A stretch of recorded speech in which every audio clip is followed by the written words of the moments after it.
करीन भवसागर ही जवानी नित्य चरिता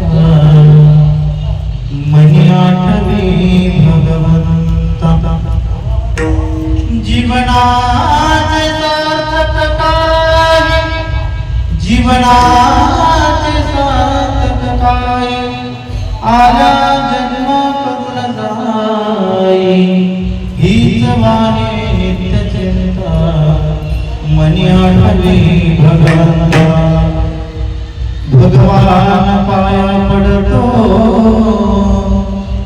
दान पायासे मागतो ही जवानी नित्य चिंता मनी आठवे भगवंता एक बार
काही करीना भवसागर हितवाणी नित्य चिंता मनी आठवे भगवंता. आज या ठिकाणी प्रस्तुत जी कीर्तन सेवा आयोजित आहे ही कीर्तन सेवा निमित्ताने आहे हे आपल्या सर्वांना ज्ञात आहे, किंतु काही वारीवाल्यांना ज्ञात नसेल. तर या सर्व उत्सवाचं निमित्त कारण म्हणजे असं आहे, गेल्या 1 वर्षापासून 12 महिन्यापासून या समस्त वारकरी मंडळींनी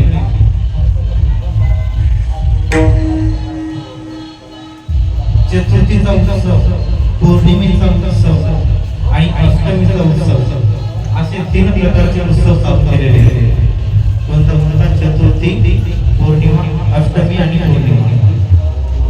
आणि जो प्रत्येक महिन्याचा चतुर्थीचा उत्सव आहे, हा चतुर्थीचा उत्सव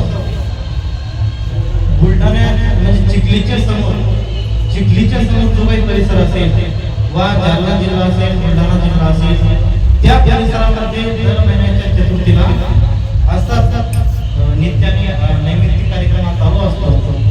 आणि पौर्णिमेचा उत्सव हा वाशिम जिल्हा आणि यवतमाळ जिल्हा या ठिकाणी पौर्णिमेचा उत्सव चालू आहे. आणि आपल्या परिसरामध्ये अष्टमीचा उत्सव चालू आहे. आणि या महिन्यातील अष्टमी या पवित्र नगरीमध्ये या ठिकाणी आज येण्याचा योग आला. आणि आजच्या या दिनी अष्टमीच्या दिवशी भव्य दिव्य मिरवणूक, संत भोजन आणि कीर्तन, हरिकीर्तन असा हा उपक्रम. आणि त्या उपक्रमातील ही कीर्तन सेवा खरं म्हणलं तर या ठिकाणी गादीवर गुरुची पात्रता माझी माहीत नाही, गुरुची कृपा असली तर काही शक्य नाही. मुखम करोति वाचारं पंगुं लंघयति गिरिं यत् कृपातमं वन्दे परमानंद माधवं.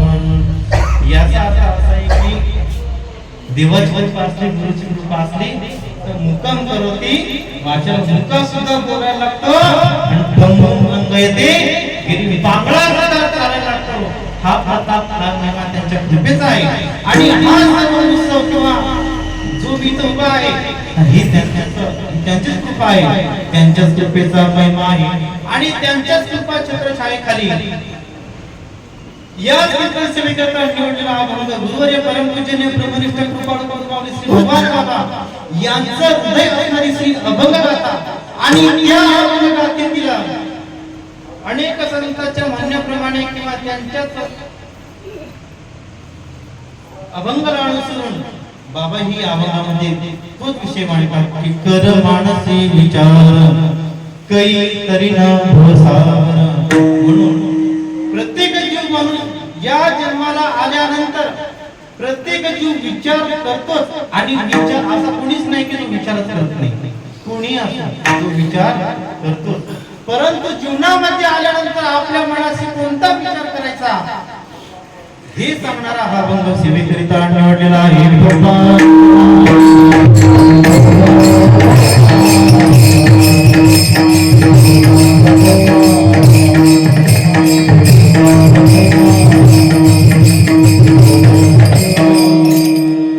ओम नमो पंढरीनाथा दया सिंधू कृपावंता, चरणी ठेविला मी माता कृपा दृष्टीने पाहावे. शरण मी तुझा दास माझी पुरवावी आस, भक्ती ज्ञान वैराग्यास तुके दे अभय. विनायकं गुरु नवमी साखरेना ईशान चरण सानिध्य जीवा मुक्त भवन्ति. साखरे वंश विख्यातं ज्ञानदान परायण, विनायकं गुरु वंदे भवबंध विमुक्तये. जयांची केली स्मरण होय सकळ विद्येचे अधिकरण, ते जीवंतु श्री गुरु चरण श्री गुरूंचे ते नमस्कार आता गोपाल.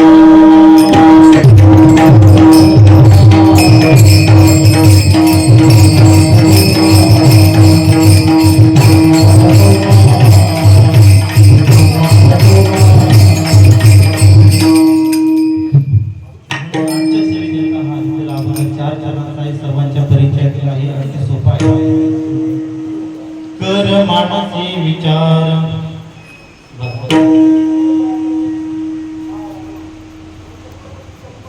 कारण जीवनामध्ये आल्यानंतर जी प्रत्येक गोष्ट घडते त्या प्रत्येक गोष्टीचा विचार करणं आवश्यक आहे. कारण कसं आहे, आपल्याला विचार करण्याचा अधिकार आहे किंवा ती एवढी पात्रता ती क्षमता आपल्या बुद्धीला ईश्वराने दिलेली आहे विचार करण्याची. आता बघा या ठिकाणी जो पशु वर्ग आहे, प्राणी वर्ग आहे, आपणही प्राणीच आहे की नाही. आपण अनेक प्राण्यांचा विषय काढतो पण आपणही प्राणीचे. विज्ञानामध्ये शिकलो ना आपण कोणते प्राणी आहेत? आपण प्राणीच आहोत. पण कोणते प्राणी? बुद्धिमान प्राणी आहे की नाही. बुद्धिमान प्राणी म्हणलं की बुद्धी आली आणि बुद्धी म्हणलं की विचार करण्याची क्षमता त्या ठिकाणी आली. मग आपल्याला विचार करायला सांगितलंय, बाकीच्या पशूंना विचार करायला सांगितलेलं नाही. मग आल्यानंतर प्रत्येक जण विचार करतो, पण विचार अशा गोष्टीचा करायचा की ज्या गोष्टीने माणसाचा उद्धार होतो, कल्याण होते आहे की नाही, अशा गोष्टीचा विचार करायचा. नाहीतर काही गोष्टींचा आपण विचार करतो पण त्या काही गोष्टींचा विचार करून माणूस त्याची काय अवस्था होते हे त्याला सुद्धा कळत नाही. कारण विचार करण्याची क्षमता आहे पण विचार करताच येत नाही ना एक नाही. म्हणून विचार अशा गोष्टींचा करावा.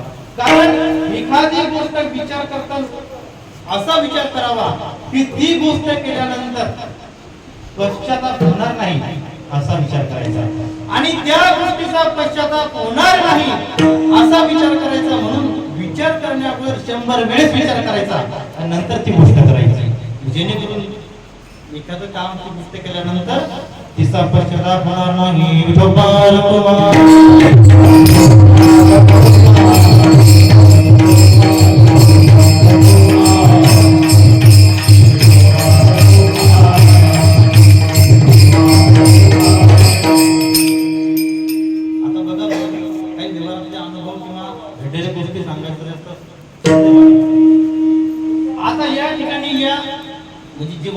सांगतो, वेगळं काही सांगणार नाही. आश्रमात गेला 1 महिना झाला या मुलांचं शिबिर चालू आहे. काय महाराज शिबिर चालू आहे आणि यामध्ये सगळे नवीन विद्यार्थी आहेत. काय की ज्या विद्यार्थ्यांना शिबिर म्हणजे काय, परमार्थ म्हणजे काय, गुरु म्हणजे काय काहीच माहित नाही. हे त्यांच्या शाळेमध्ये गुरुला शिवाय देणारे पोरं आहे की नाही. हे येणं ग्रुपनं नाश्ता लोकांना हाणलेली शाळेत आणि ते आमच्याकडे शिबिरामध्ये आले. रुपेश महाराज म्हणलं सावधान, आपण असे पोरं धरून आणले की ते आपले कार्यक्रम करू शकतो. पण रुपेश महाराज म्हणले बाबाची दृष्टी आपल्याकडे अडचण नाही, यांना काही नाही आलं तरी चालेल, पण जी त्यांच्याकडे जो अविचार आहे, काय जो अविचार आहे तो अविचार जाऊन त्यांच्याकडे कमीत कमी चांगला विचार करण्याची क्षमता त्यांच्याकडे आली पाहिजे. एवढं तरी झालं तरी शिबिराचा फायदा बरं. आणि या हेतूने आपण हे सगळा उपक्रम चालू केला. पण त्यामध्ये काही मुलं आम्ही रमवले, काही नंतर आमच्या नाकीनं मांडले, पण आम्ही ते ठेवूनच घेतले. आता हाती घेतलं म्हणल्यावर एखाद्या मातेने किंवा एखाद्या पितेने पुत्राला जन्म दिला, मग त्यानं काही करू यांना पाया पडायची जरी वेळ आली तरी यांना तसं यांचा स्वीकार आपण केलाय महिन्यापुरता, त्यामुळे काही झालं तरी आपल्याला ठेवूनच येत. मग विचार करा, यांना आम्ही रमवलं पण यांच्या घरच्या नाही रमवलं. या पोराचे आई बाप ते इथं आले म्हणे महाराज पोरा गरमायला म्हणे, पण या पोरापासून आम्हालाच गरमिळा केली. आई साहेब रुपेश महाराज म्हणायचे तुम्ही एकदा विचार करून पहा, भविष्याचा विचार करा. कारण आयुष्य आणि भविष्य हे आपल्या हातात नाही आहे का. आयुष्य आणि भविष्य हे आपल्या हातात नाही, पण आयुष्य वाढवणे आणि भविष्य घडवणे हे मात्र आपल्या हातात आहे.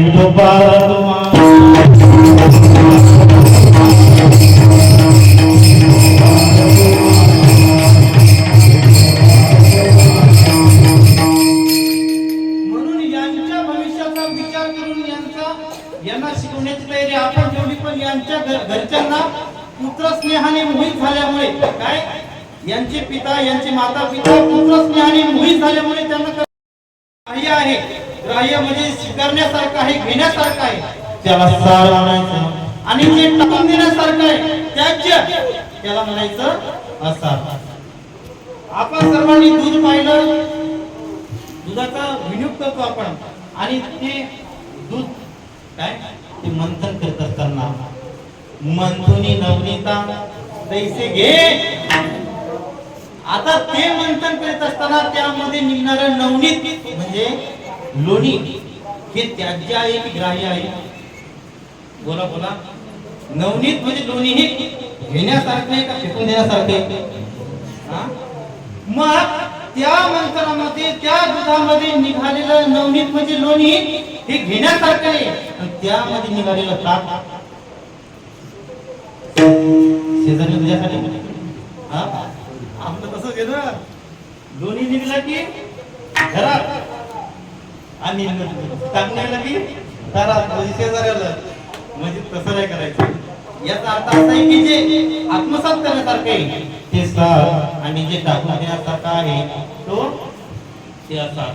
आता या पारमार्थिक दृष्टीने जर विचार केला तर परमार्थ हा स्वीकार करण्यासारखा आहे म्हणजे ग्राह्य आहे. प्रपंच मात्र त्याज्य आहे.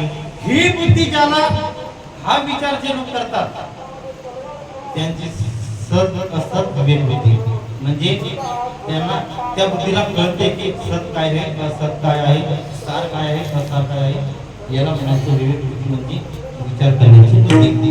आणि सर्वांनी असा विचार केला पाहिजे विठोबा.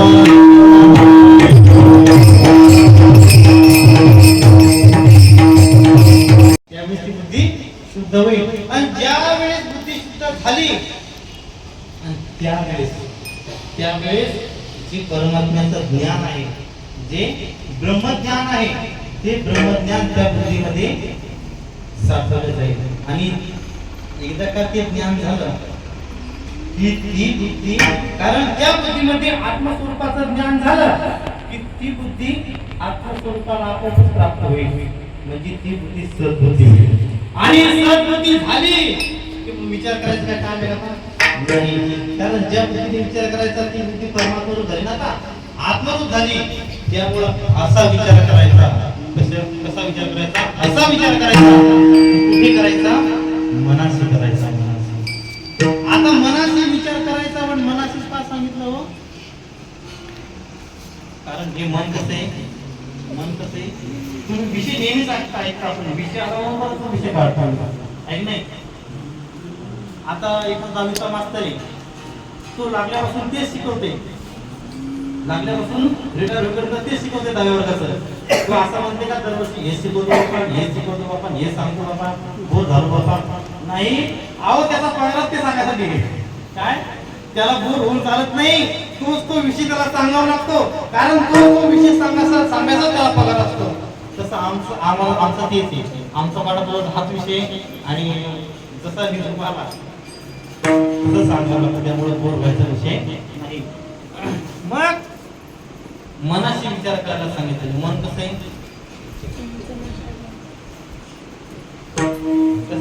चंचलमी मन कृष्ण प्रमाति बलवत्तरम तस्याहं निग्रहण्ये वायुरिव.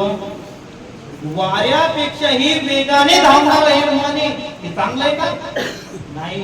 मन वाईट आहे. मन कसं आहे? वाईट आहे. पण जीवनामध्ये व्यवहारिक दृष्टीने एक गोष्ट लक्षात ठेवायची. कोणती?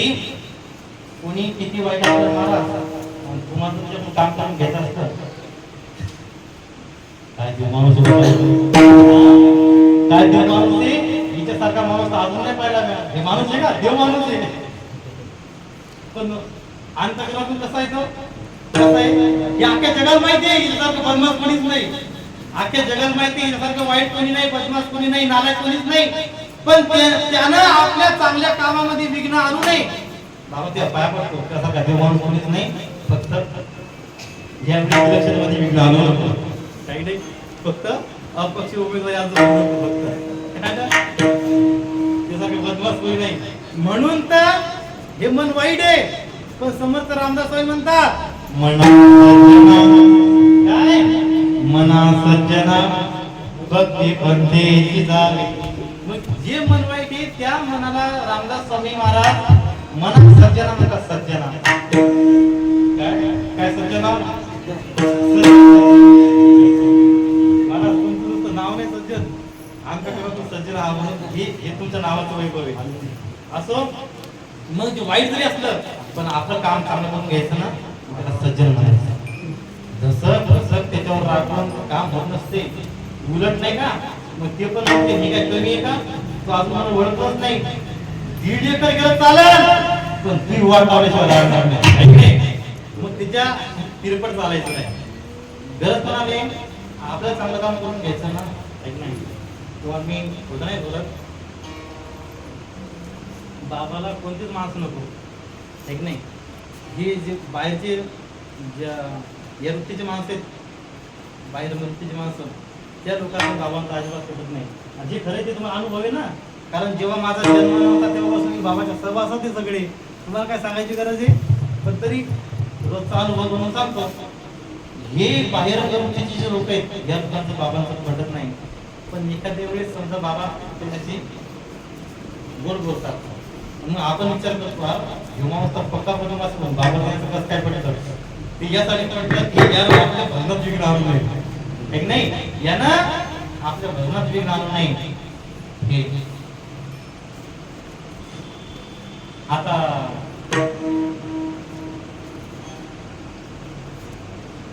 सगळे म्हणतात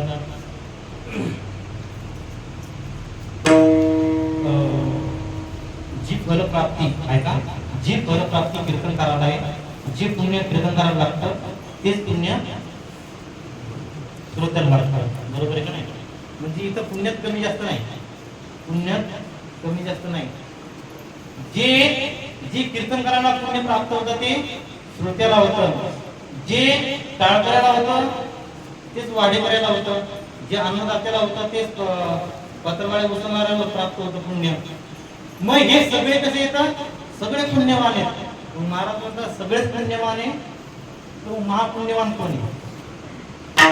काय हे सगळे सारखे पुण्यवान आहे, तर महापुण्यवान कोण आहे? महापुण्यवान तो आहे की या चांगल्या कामात जो अडथळा आणतो, जो विघ्न आणतो या चांगल्या कामात, तो महापुण्यवान आहे. काय मग असे काही लोक असतात महापुण्यवान, ते चांगले नसतात पण त्यांच्याकडून ते त्यांनी चांगल्या कामात विघ्न आणू नये म्हणून त्याला सज्जन म्हटलेलं आहे.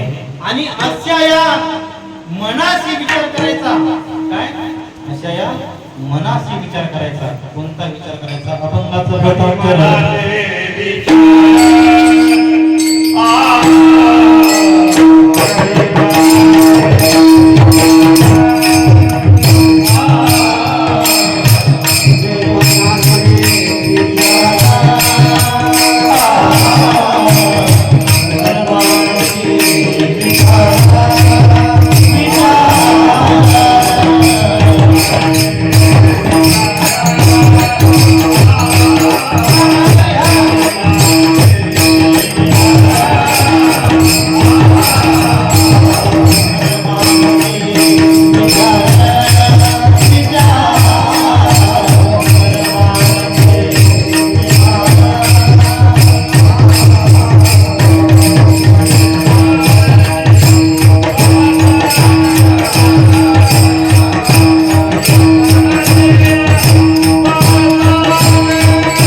विचार करायचा कसा काही तरी न भवसागर. काही काही तर सध्या असा विचार करतात कधी करसे लग्न माझे तुझ ठावे ईश्वर. अरे आता विचार करायची गरज नाही, कारण हा विचार या गोष्टी प्रारब्धानुसार भेटत असतात. या गोष्टींना प्रयत्न करायचं काम नाही, आहे की नाही? प्रयत्न त्या गोष्टीसाठी करायचे की जी गोष्ट प्राप्त करणं अवघड आहे की नाही? ज्या महात्म्यांनी आयुष्यभर परमार्थ केला, देव केला, पण ज्यांनी ज्यांना आयुष्यभर देव भेटला नाही, मग आता बायको करणं अवघड आहे का देव भेटवणं अवघड आहे? सांगा बाबा, अवघड काय? माझ्या घरचे तर म्हणतात तुला घरी फक्त 8 दिवसात तिकडं तिकडं म्हणजे जी गोष्ट 8 दिवसात तिकडं होती तिला प्रयत्न करायचं काय आहे? ती तिकडं होती. पण ज्या महात्म्यांनी आयुष्यभर परमार्थ केला त्यांना कधी देव भेटला नाही, म्हणजे याचा अर्थ देव मिळवणं अवघड आहे, देवाची प्राप्ती करणं अवघड आहे.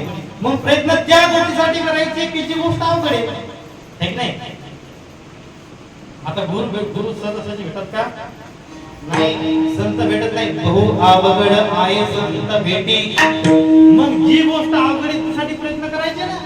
जे गुरु जीवनामध्ये भेटणं दुर्मिळ आहे, दुर्लभ आहे, त्या गुरुसाठी प्रयत्न करायचे, आहे की नाही? आणि त्या गुरुची भेट ज्या परमात्म्याच्या कृपेशिवाय होत नाही, आहे की नाही? बहु अवघड आहे संत भेटी परी जग जेती. मग त्या परमात्म्याची कृपा संपादन करा, म्हणजे गुरुची कृपा आपोआप होईल. या गोष्टीसाठी प्रयत्न करायचे. मग विचार या अशा गोष्टींचा करायचा की काही तरी न भवसागर. काही म्हणजे केव्हा, तरी म्हणजे तरुण जाईल. भवसागर म्हणजे सागर म्हणजे समुद्र. भव म्हणजे उत्पत्ती म्हणजे जन्म आणि मरण. या फेऱ्यातून आपल्याला मुक्त व्हायचं आहे. काय? जन्म मरणाचा हा जो फेरा आहे, हा जर चुकवायचा, यातून या भवसागरातून मुक्त व्हायचा, असा विचार करायचा. आणि विचार नंतर यातून मुक्त होऊन काय करायचं?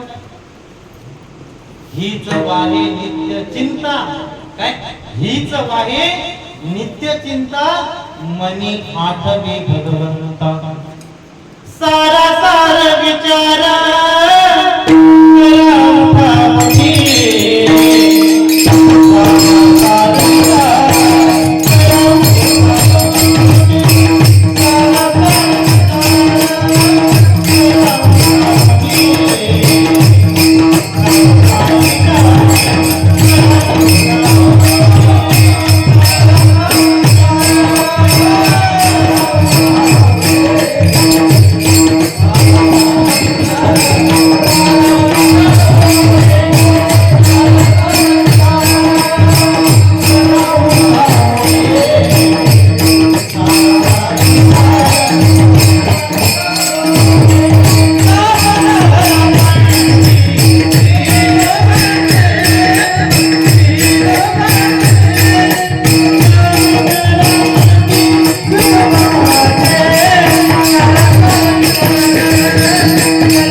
आठवी भगवंता, त्याचं चिंतन, त्याचंच नामस्मरण आपल्याकडून घडलं पाहिजे असा जीवनामध्ये विचार करायचा.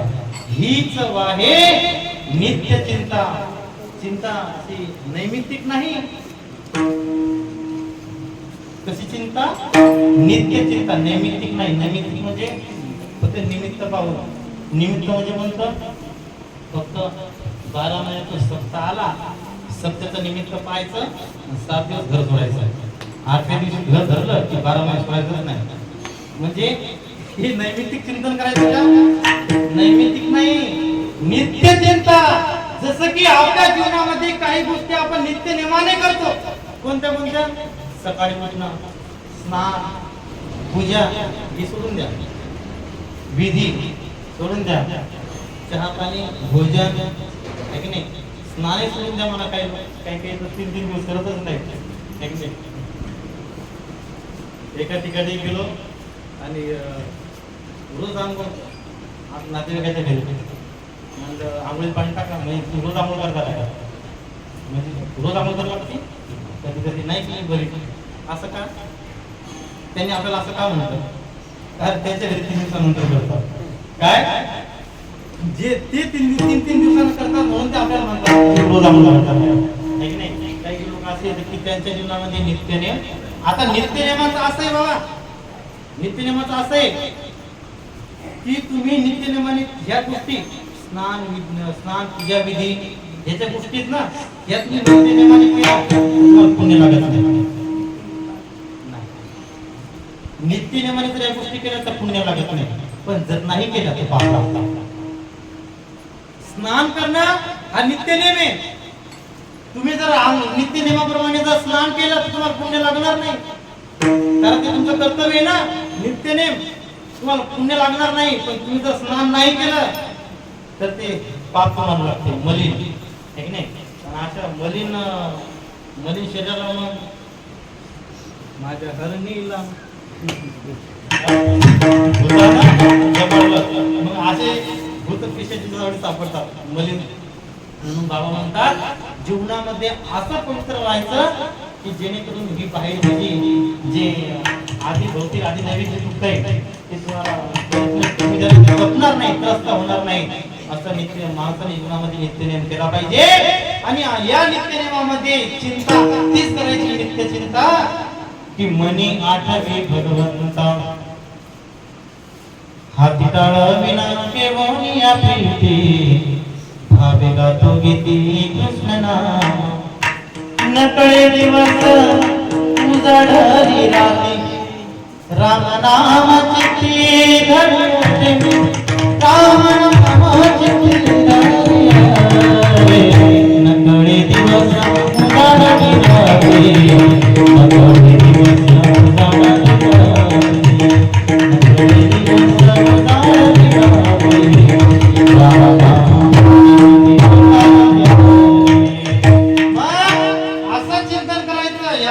नित्य चिंता. कुणाची? त्या भगवंताची. की या नित्य चिंतेमध्ये देवाचं नामस्मरण इतकं माणूस इतका तल्लीन होतो, इतका तल्लीन होतो त्याला रात्र आणि दिवस आठवत नाही. याला म्हणतात नित्य चिंता. आणि आपली चिंता अशी की आपल्याला कधी आपली बुद्धी कधी भ्रष्ट करत काही सांगता येत नाही, एक नाही. म्हणून जीवनामध्ये माणसाने अशी चिंता करायची, कारण चिंता करण्यामध्ये सुद्धा प्रकार आहेत. चिंता आणि चिंता यामध्ये सुद्धा फरक आहे. कारण निर्जीवन दहते चित्ता, ऐका, निर्जीवन दहते चित्ता, सजीवन दहते चिंता.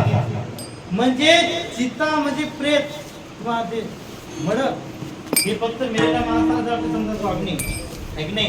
पण जी चिंता आहे ती जिवंत माणसाला जाते. म्हणून आपली बुद्धी विनाकारण जाळून घ्यायची नाही. काही काय आहेत नाही, यात रिकामी चिंता करतात. रिकामी चिंता करायची नाही. कुणाची करा, कुणाची करा.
हीच वाणी नित्य, हीच वाणी नित्य चिंता, हीच वाणी नित्य चिंता मनी आठवे भगवंता. जर तुम्हाला मनामध्ये चिंताच करायची असेल, चिंतनच करायचं असेल तर या व्यवहारातल्या गोष्टीचं, प्रपंचातल्या गोष्टीचं चिंतन नका करू.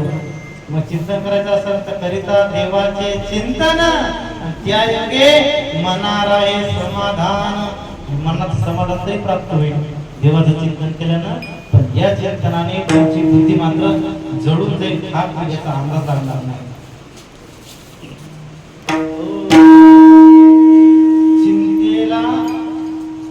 चिंतेला मराठीमध्ये काय म्हणतात?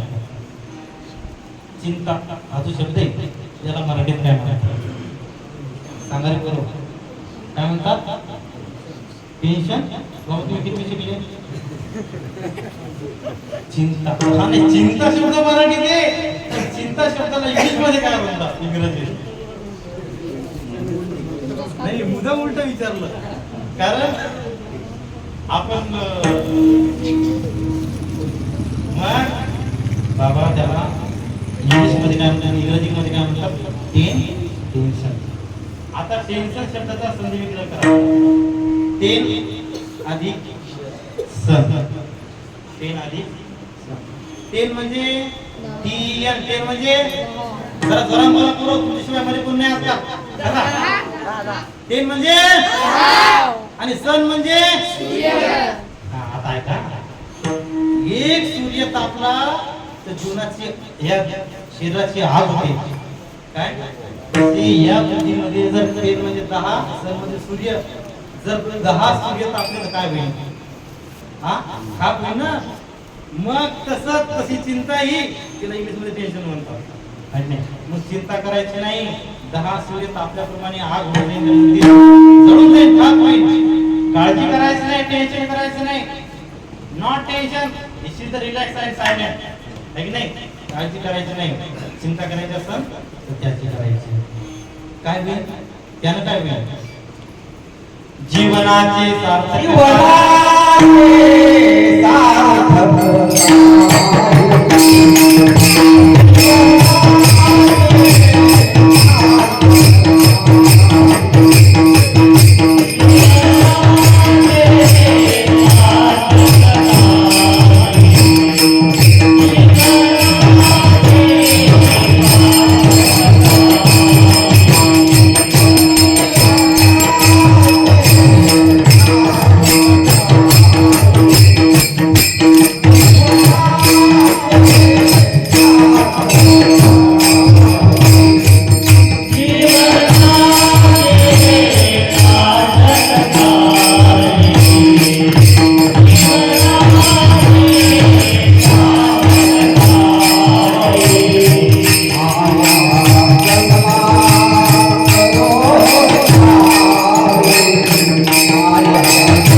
आता जीवनाचे सार्थक काही. सार्थक म्हणजे काय? या गँगमध्ये 2-3 पोरं सार्थक नाव होते की नाही, तर त्यांना जर विचारलं ना काय भाऊ नावाचा अर्थ काय, सार्थक म्हणजे काय, तेव्हा ते मला माहिती माहित नाही. कारण नावाचा अर्थ त्याला सगळा नाही, तर नाव सार्थक आहे. सार्थक म्हणजे ज्याच्या जीवनाला अर्थ आहे, अर्थ त्याला म्हणायचं सार्थक. ज्याचा जन्माला येऊन फायदा झाला आहे की नाही, अर्थ त्याला म्हणायचं सार्थक. ज्याचं जीवन व्यर्थ आहे त्याचं नाव सार्थक नाही. आणि सार्थक म्हणजे हे बघा, सार्थक असते जी गोष्ट, हे बघा सिद्धांत आहे. जी गोष्ट ज्यासाठी मिळाली, ऐकून घ्या, जी गोष्ट ज्यासाठी मिळाली त्या गोष्टीचा त्याच कामासाठी वापर करणे तिला म्हणायचं तिचं सार्थक. त्या गोष्टीचं सार्थक. हा माईक कशासाठी आणला हो महाराज? हा माईक कशासाठी आणला? म्हणजे या माईक मध्ये बोलल्यानंतर माझा आवाज तुमच्यापर्यंत पोहोचला पाहिजे. आणि जर या माईक मध्ये तुमच्यापर्यंत आवाजच पोहोचला नाही तर हा माईक आणून सार्थक झालं का व्यर्थ गेला? व्यर्थ.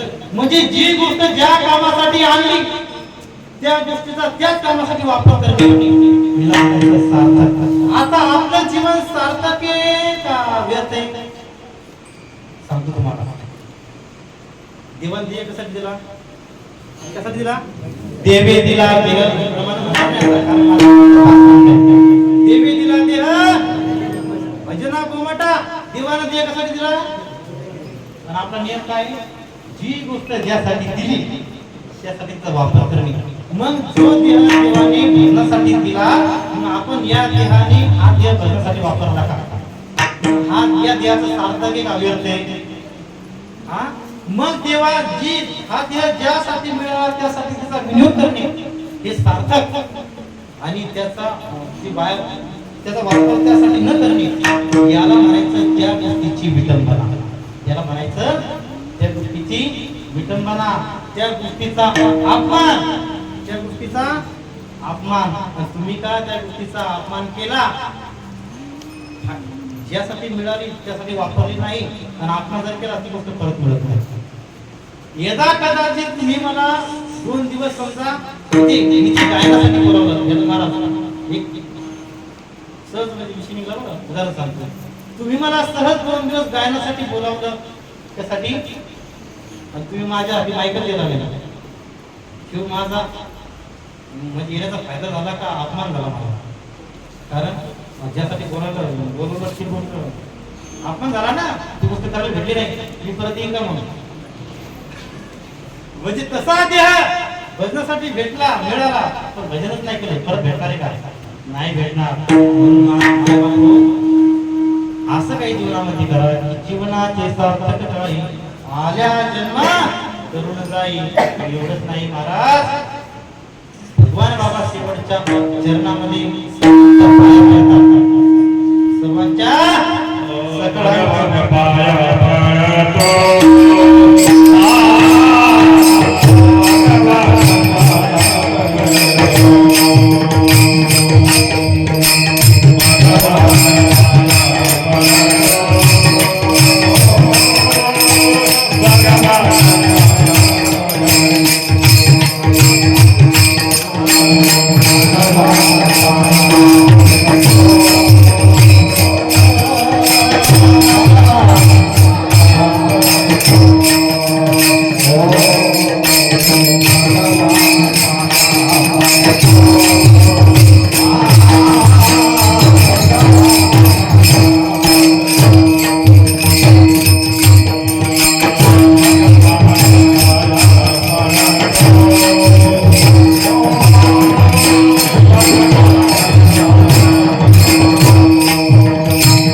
आणि सकाळी हे पूर्ण मुलांच्या म्हणजे उपस्थित सर्व विद्यार्थी आणि आश्रमातील जे उपस्थित 40 विद्यार्थी आहेत असे एकूण 60-70 विद्यार्थ्यांची मिरवणूक आहे आणि सकाळी 6 वाजता सर्वांना तयारी करायची. त्यामुळं वेळ जरा सुद्धा क्षमा असावी. गुरुवारी भगवान बाबा शिवाच्या चरणामध्ये सांगतात की भगवान पाया पडतो निज हिताचा म्हणतो. भगवान बाबांनी आपल्या पाया पडावं एवढी आपली लायकी नाही.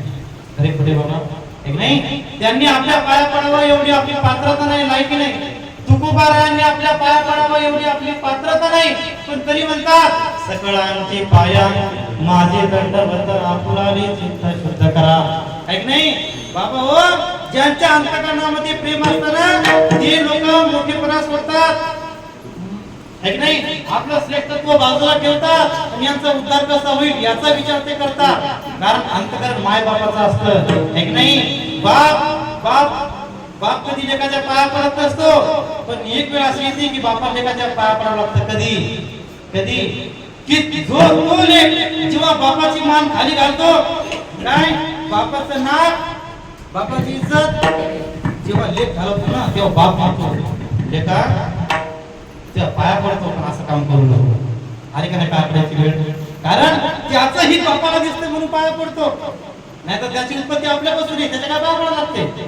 तसं पुढत हे जन न देखल डोळा मनवणी कळवळा येत असे या हेतुनी या न्यायाने या उद्देशाने भगवान पाया पडतो आणि निज हिता जागा भरतो.